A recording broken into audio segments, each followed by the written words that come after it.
इस वीडियो में हम देखेंगे कि समास किसे कहते हैं और सीटेट परीक्षा हो या बीपीएससी परीक्षा हो जिसमें हिंदी कंपलसरी होता है, उसमें हिंदी व्याकरण से प्रश्न आते हैं। तो आज का हमारा टॉपिक है समास। तो चलिए समझते हैं। तो समास शब्द रचना की ऐसी प्रक्रिया है, यानी ये क्या कर रहा है, शब्द रचना, शब्द की रचना करता है। एक ऐसी प्रक्रिया है, एक ऐसा प्रोसेस है जिसमें अर्थ की दृष्टि से परस्पर भिन्न तथा स्वतंत्र अर्थ रखने वाले दो या दो से अधिक शब्द मिलकर किसी अन्य स्वतंत्र शब्द की रचना करते हैं। यानी कि अगर कोई शब्द है, ठीक, तो वो दोनों अलग अलग होके एक स्वतंत्र शब्द की रचना करते हैं, एक नया शब्द बनाते हैं और वो नए शब्द का दूसरा मीनिंग निकलता है। तो चलिए आगे समझते हैं। और जितने समास के टाइप्स हैं, जो भी भेद हैं, तत्पुरुष हो, कर्मधारय हो, उस सबको समझने से पहले हमें पूर्व पद और प्रधान पद उत्तर पद समझना होगा। तो पूर्व पद क्या होता है? तो समास रचना में दो शब्द अथवा दो पद होते हैं। जब भी समास की रचना होती है तो उसमें दो शब्द होते हैं, ठीक।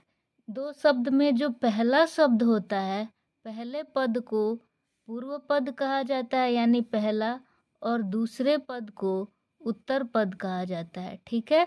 जैसे राष्ट्र, राष्ट्रपति, ये क्या रचना कर रहा है? इसकी डिफिनीशन में क्या थी कि दो अलग अलग अधिक शब्द मिलकर किसी अन्य स्वतंत्र शब्द की रचना करते हैं। राष्ट्र एक अलग शब्द है, पति एक अलग शब्द है। जब दोनों को एक ही में मिला देते हैं तो ये राष्ट्रपति बन जाता है, ठीक। यानी राष्ट्र का पति, एक देश को संभालने वाला। यानी हाँ, ये इसका मतलब क्या है, ऐसी रचना करना कि उस जब हम शब्द बोल रहे हैं, लाइक अनेक शब्द के एक शब्द, जैसे जिसका नीला है कंठ, इतना ना कह के हम सिर्फ नीलकंठ कह दें तो ज़्यादा समय भी बचेगा और समझ में भी आएगा, एक नया अर्थ बनेगा। तो स्वतंत्र अर्थ प्रदान करता है समास। तो इसमें हमने क्या देखा? पूर्व पद। पूर्व पद यानी पहले वाला और बाद वाले को बोला जाता है उत्तर पद, ठीक। यहाँ तक हम समझ गए। यानी राष्ट्रपति, ये हो गया एग्जाम्पल, पूर्व पद उत्तर पद। यहाँ तक क्लियर होगा। अब आते हैं इसकी विशेषता को देखते हैं कि समास की विशेषता क्या है। अगर विशेषता समझ जाएंगे तो हमें आसानी होगी इसके भेद को समझने में। समास में दो या दो से अधिक पदों का मेल होता है, ठीक है। यहाँ देखिए दो पद हैं, एक राष्ट्र और एक पति, या फिर दो से अधिक हो सकते हैं। तो पहला विशेषता इसका ये है। दूसरी विशेषता, समास में शब्द पास पास आकर नया शब्द बना देते हैं, ठीक है। पास पास आ गए और एक नया शब्द बना दिए, जैसे माता पिता, माता और पिता। पदों के बीच यानी पूर्व पद और उत्तर पद के बीच विभक्ति चिन्हों का लोप हो जाता है, यानी छिप जाता है। विभक्ति चिन्ह जब हम संस्कृत पढ़ते थे, कर्ता ने कर्म को कर्ण से, संप्रदान को के लिए, अपदान से जुताई, संबंध का के की, अधिकरण में पर, तो ये जो हम विभक्ति पढ़ते हैं, जो भी उसमें चिन्ह है, के, से, के लिए, इनका क्या हो जाता है? लोप हो जाता है, छिप जाते हैं। समास से बने शब्द में कभी उत्तर पद प्रधान होता है तो कभी पूर्व पद, यानी प्रधान मीन्स क्या? मुख्य हो जाता है, वो शब्द मुख्य रहेगा। कभी उत्तर पद मुख्य बनेगा, कभी पहले वाला शब्द जो है वो मुख्य बनेगा, और कभी कभी अन्य पद। इसके अलावा कभी कभी दोनों पद ही प्रधान होते हैं। तो अब हम आते हैं समास के भेद पर।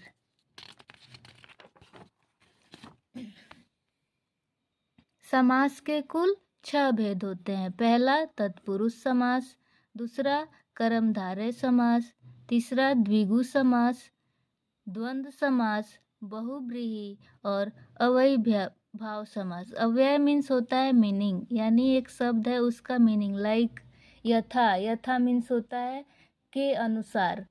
तो अभी हम इसको आगे समझेंगे। पहले हम तत्पुरुष समास के बारे में देख लेते हैं। तत्पुरुष समास, इस समास में पूर्व पद गौड़ होता है। गौड़ मीन्स होता है सेकेंडरी, यानी कि पहले जैसा मुख्य नहीं रहेगा, दूसरा इसका महत्व है। ठीक है, एक होता है ना पहला, एक प्रधान, एक गौड़, यानी ये सेकेंडरी है, ये प्राइमरी नहीं है। तो इस समास में पहला पद गौड़ होता है और उत्तर पद यानी बाद वाला जो पद है वो प्रधान होता है। ठीक, इसमें विभक्ति चिन्हों का लोप हो जाता है। जो मैंने कहा ना, कर्ता ने कर्म को कर्ण से, जैसे का, में, यहाँ भी में है, को, से, के द्वारा, के लिए, जैसे होता है ना संप्रदान को, के लिए, अपादान से जुदाई, यहाँ पे का, की, और अधिकरण में और पर होता है, संस्कृत में आप लोग पढ़े होंगे। तो ये हम क्या देख रहे हैं, ये सारे जो विभक्ति चिन्ह है उसका लोप हो जा रहा है। जैसे युद्ध का क्षेत्र, युद्ध क्षेत्र, एक तो इसमें क्या ध्यान में रखना है, युद्ध क्षेत्र, युद्ध का क्षेत्र है तो इसमें क्षेत्र उत्तर पद प्रधान होता है और पूर्व पद गौड़ होता है। दान में वीर यानी दानवीर, वो वीर कैसा है, तो दानी है। तो इस वीर की विशेषता कैसी है कि ये दान करने वाला वीर है, तो उत्तर पद प्रधान हो गया और इसमें में छिप गया यानी विभक्ति चिन्ह छिप गई। शरण में आगत यानी शरणागत, स्वर्ग को गमन, स्वर्ग गमन, सिद्धि को प्राप्त, सिद्धि प्राप्त, हाथों से लिखित यानी हस्तलिखित, लिखा हुआ कैसा है, हाथ से लिखा हुआ है। तुलसी के द्वारा रचित यानी तुलसी रचित। इसमें आप क्या देख रहे हैं कि सारे विभक्ति चिन्ह छिप जा रहे हैं और एक नया शब्द बन रहा है और उसका मीनिंग दूसरा हो रहा है। तो ये है समास। जेब के लिए खर्च यानी जेब खर्च। इतना ना कह के अगर हम बोले पापा हमें जेब के लिए खर्च दीजिए, तो ये थोड़ा बड़ा हो जाएगा। अगर हम बोले पापा जेब खर्च दे दीजिए तो ईजिली हमें समझ में भी आ रहा है, बोलने में भी ठीक लग रहा है। तो इसमें विभक्ति चिन्ह जो है के लिए, ये छिप गया, इसका लोप हो गया। जेब खर्च, पथ से भ्रष्ट, पथ भ्रष्ट, राजपुत्र यानी राजा का पुत्र, घुड़दौड़ घोड़ों की दौड़, आप बीती यानी आप पर बीती, जो अपने आप पर बीतता है, विश्व प्रसिद्ध यानी विश्व में प्रसिद्ध। तो याद रखिएगा तत्पुरुष समास में पूर्व पद गौड़ होता है, उत्तर पद प्रधान होता है और मेनली इसका याद रखिएगा कि इसमें विभक्ति चिन्हों का लोप हो जाता है यानी छिप जाता है। अब हम आते हैं नेक्स्ट, कर्मधारय समास। इस समास में पूर्व पद तथा उत्तर पद के मध्य विशेषण विशेष्य का संबंध होता है। ठीक है, यानी जो दोनों पद है जैसे चंदा और मुख, ये पूर्व पद हो गया और ये उत्तर पद हो गया। ठीक है, ये दोनों के मध्य में विशेषण विशेष्य का संबंध होता है, यानी एक दूसरे की ये विशेषता बताते हैं। यानी चंद्रमुख, अब मुख कैसा, तो चंद्र जैसा यानी चंदा जैसा मुख। अब ये जैसा क्या हो गया, ये छिप गया। और मुख की विशेषता क्या है, कैसा विशेषण है, कैसा, तो चंदा जैसा। कमल नयन यानी नयन किसके समान है, कमल के समान है। यानी अगर किसी लड़की को या किसी लड़का को हम बोलते हैं कमल नयन, यानी इसकी जो आँख है, नयन है, वो किसके जैसा है, कमल जैसा है। यानी आँख की विशेषता क्या है कि वो कमल की तरह है। ठीक, नर सिंह यानी नरों में सिंह के समान। ठीक, वो नर कैसा है, सिंह के समान है। इसकी विशेषता है पीतांबर यानी पीला अंबर, अंबर मीन्स वस्त्र। तो कर्मधारय में क्या होगा, विशेषण विशेष्य होगा, विशेषता बताएगा। ठीक है, सज्जन यानी सत्य, जब इसका संधि विच्छेद करते हैं तो सत प्लस जन सज्जन। तो सत मीन्स होता है अच्छा, यानी वो जन कैसा है, जन मीन्स लोग, वो लोग कैसे हैं, तो अच्छे हैं। लोग की क्या विशेषता बता रहा है, विशेषण ही तो है ये कि अच्छा, अच्छा, सुंदर, नरों में सिंह के समान। यानी विशेष, ये नर की विशेषता क्या बता रहा है कि ये सिंह के समान है। तो विशेषण और विशेष्य का संबंध होता है कर्मधारय में। हमने तत्पुरुष में क्या देखा कि विभक्ति चिन्ह का लोप हो जाता है और ये सारे एग्जाम्पल हैं और आपको टेंशन नहीं लेना है कि हम इसको याद कैसे करेंगे। एक बार आप यहाँ समझ गए ना, समझने के बाद पोल में क्वेश्चंस डालते रहूँगी, वहाँ आपकी प्रैक्टिस हो जाएगी। तो इसके लिए बिल्कुल टेंशन नहीं लेना है। अब आगे समझते हैं हम। आते हैं द्विगु समास पे। द्विगु समास में क्या होता है? यह कर्मधारय समास का उपभेद होता है। ठीक है, कर्मधारय में हमने ये देखा ना, चंद्रमुख, कमल नयन, नरसिंह, पीताम्बर, सज्जन। तो ये क्या कह रहा है? इसी का ये उपभेद है द्विगु। इस समास का पूर्व पद संख्यावाचक विशेषण होता है।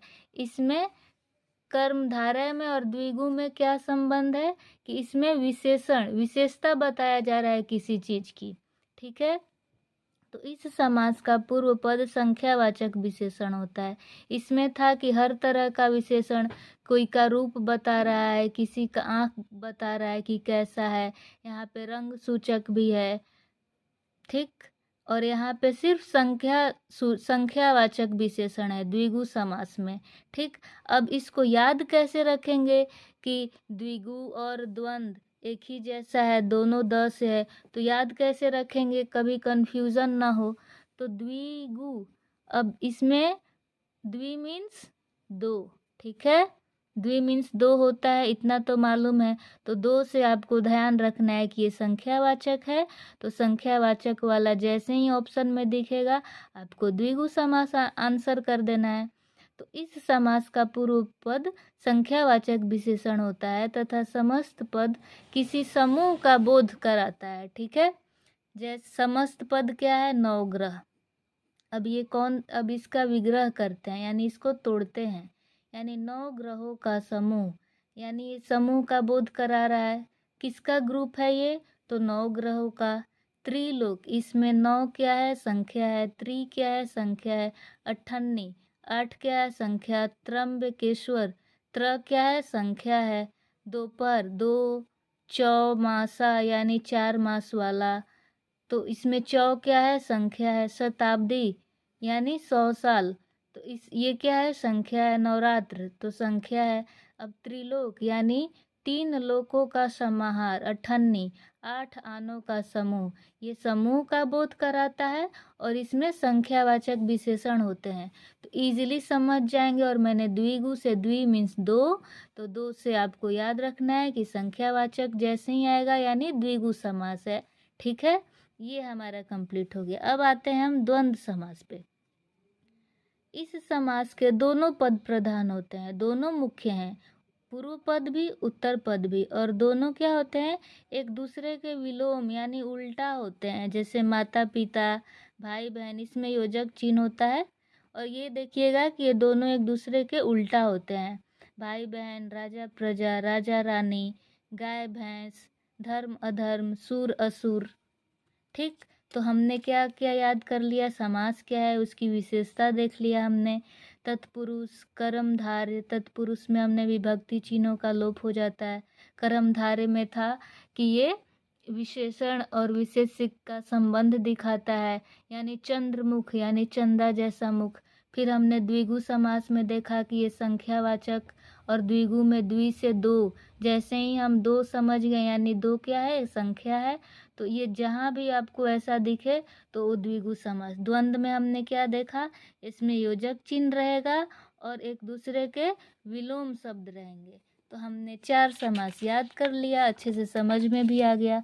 अब आते हैं हम बहुव्रीहि समास।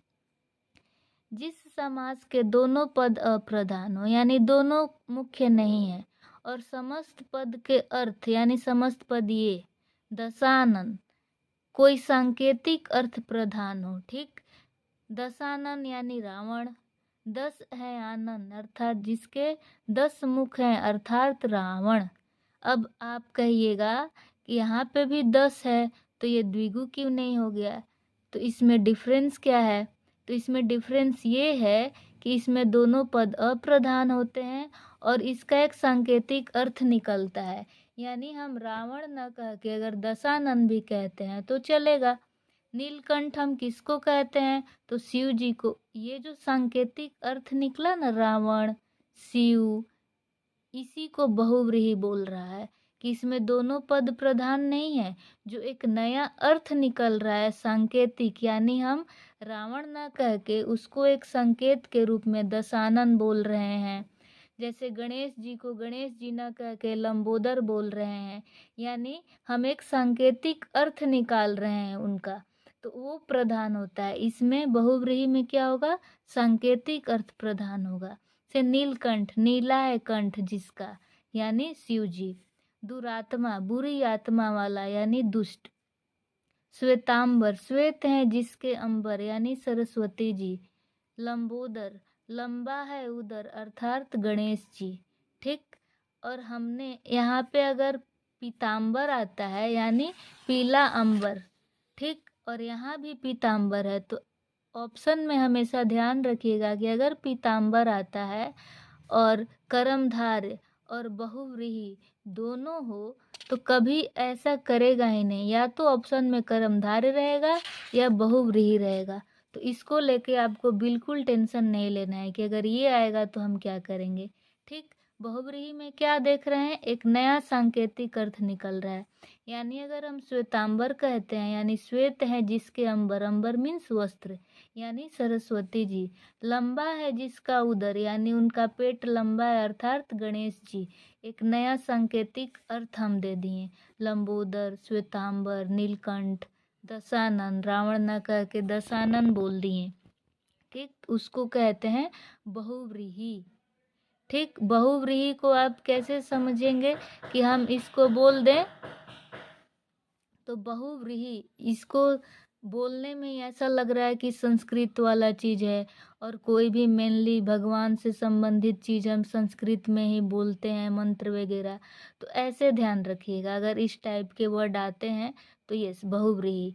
और बाकी ये नहीं कि इसमें संख्यावाचक दिख रहा है तो इसको द्विगु कर दें, वो द्विगु होगा ही नहीं। संख्यावाचक में 3 लोगों का, इसमें आपको समूह का भाव दिखेगा। ठीक। लेकिन यहाँ पे तो समूह दिख ही नहीं रहा है, यहाँ पे समूह थोड़ी है, एक ही आदमी है जिसका 10 मुख है। ये हो गया। अब आते हैं अव्ययी भाव समास में। तो अव्ययी भाव समास में पूर्व पद प्रधान एवं अव्यय होता है। जैसे यथामति, यानी मति के अनुसार। यथा मीन्स क्या होता है, के अनुसार। आमरण, इसमें जो आ है ना, उसका मतलब होता है तक। तो अव्यय मीन्स होता है एक शब्द है, उसका एक अलग मीनिंग निकलता है। तो जैसे ही हम यथा देखेंगे, निडर, यानी नी मीन्स के बिना, यानी डर के बिना। बेशक, यानी शक के बिना। प्रतिवर्ष, प्रति मीन्स हर वर्ष। निस्संदेह, यानी संदेह के बिना। खूबसूरत, खूब मीन्स अच्छी, एक नया मीनिंग निकल रहा है ना। तो अव्यय मीन्स होता है मीनिंग, यानी एक शब्द है उसका एक मीनिंग निकलेगा। तो इस समास में पूर्व पद प्रधान एवं अव्यय होता है। पूर्व पद प्रधान होता है, यानी आजीवन। इसमें आ क्या है, पूर्व पद है, और ये अव्यय भी है। ठीक। अब इसमें यथा सामर्थ्य, यही प्रधान है, पूर्व पद प्रधान, और इसमें अव्यय क्या है, यथा, यानी सामर्थ्य के अनुसार। यथा शक्ति, यानी शक्ति के अनुसार। यानी हमको क्या दिख रहा है, यथा क्या है, एक अव्यय है जिसका मीनिंग है के अनुसार। निडर, यानी डर के बिना। बेशक, शक के बिना। इसमें हमको, अब यहाँ आप समझ लीजिए एक बार, जैसे इस समास में पूर्व पद प्रधान एवं अव्यय होता है। जैसे यथामति, यानी मति के अनुसार। आमरण, यानी मृत्यु तक। इसमें यथा और आ क्या है, यथा और आ क्या है, अव्यय है। ठीक है। तो जहाँ इसको आप समझ लीजिए उपसर्ग की तरह। कैसे उपसर्ग में प्रति, यथा, आ, ही, इस तरह के शब्द होते हैं और उसका एक दूसरा मीनिंग निकलता है। जैसे बेशक, बे मीन्स के बिना, यानी शक के बिना। प्रति मीन्स हर, यानी प्रति वर्ष, हर वर्ष। निस्संदेह, यानी संदेह के बिना। लवारिस, तो ला मीन्स भी क्या होता है, बिना। तो इसमें ला क्या है, अव्यय है। तो जैसे ही हम अव्यय शब्द देखेंगे, नी, बे, प्रति, नी, खूब, खूब, और आ और यथा, तो हम समझ जाएंगे कि ये अव्ययी भाव समास है, इसका एक मीनिंग निकलता है।